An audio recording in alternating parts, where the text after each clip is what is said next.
C'est une semaine assez particulière puisque nous reprenons l'école, mais à distance avec nos élèves. L'état d'esprit des collègues comme le nôtre, c'est d'être assez défiant vis-à-vis de ce qui a été mis en place pour que ça marche cette semaine. Nous avons eu une réunion sur le numérique la semaine dernière.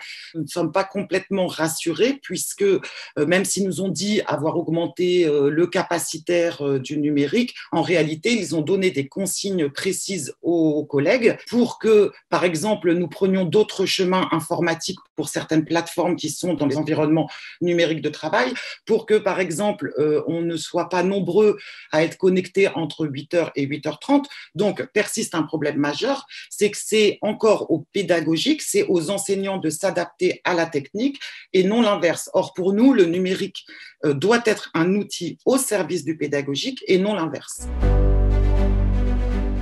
Le choix a été fait de maintenir les établissements ouverts. Nous allons conserver ce que nous avons toujours dit, c'est que pour maintenir les établissements ouverts, il faut des conditions de protection des personnels et des élèves très strictes.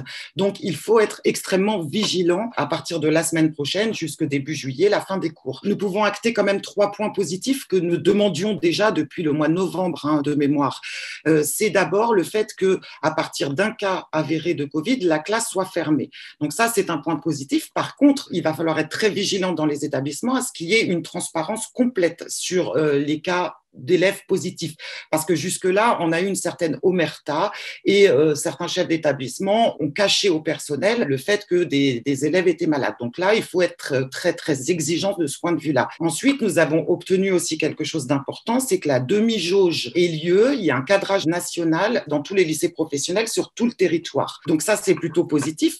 Maintenant, persiste une question majeure, c'est que cette demi-jauge est appréciée du point de vue des établissements scolaires et pas des classes. Nous appelons tous les PLP dans les établissements à saisir très vite les équipes du SNUEP au cas où certains chefs d'établissement décident de maintenir des classes à 24 ou 34 parce que ce sont des choix irresponsables du point de vue sanitaire. Ensuite, il y a cette politique de test qui est déployée assez massivement. Donc, pour nous, les personnels, à partir du 3 mai, on aura 2 tests par semaine et les élèves auront 1 test par semaine à partir du 10 mai. Évidemment, il y a encore des inconnus. Qui va faire passer des tests? Il semble qu'il y ait un recrutement en cours de médiateurs, mais pour nous, il est hors de question que ce soit les enseignants qui fassent passer des tests parce que, nous ne sommes pas compétents sur des questions médicales, c'est un acte médical, et puis nous avons beaucoup de choses à faire pendant cette fin d'année. Nous avons la fin des programmes, les visites de stage, les CCF à préparer, les examens à préparer, donc c'est hors de question que ce soit les personnels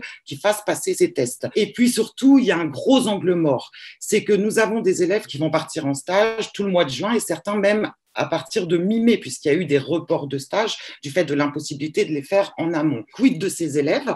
Pour nous, ils sont sous la responsabilité de l'éducation nationale, même quand ils sont en entreprise. Donc, il faut que ces personnels bénéficient de cette politique de test.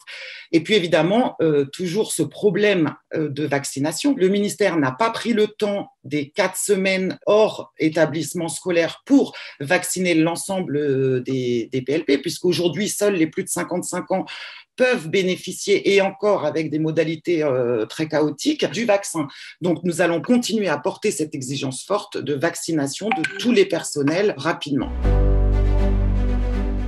On fera un bilan la semaine prochaine et surtout aussi, aujourd'hui, on est le 26, le ministère avait dit qu'il s'exprimerait sur les examens, or nous n'avons rien encore ce matin. La semaine prochaine, nous allons continuer à exiger d'avoir les arbitrages sur les modalités d'examen dans la voie professionnelle parce que vous avez pu constater aussi lors de la conférence de presse qu'il n'y a pas eu un mot sur les diplômes professionnels. Et nous allons évidemment exiger des réunions au ministère pour envisager l'année scolaire 2021-2022 qui risque malgré tout de ne pas être complètement normal non plus.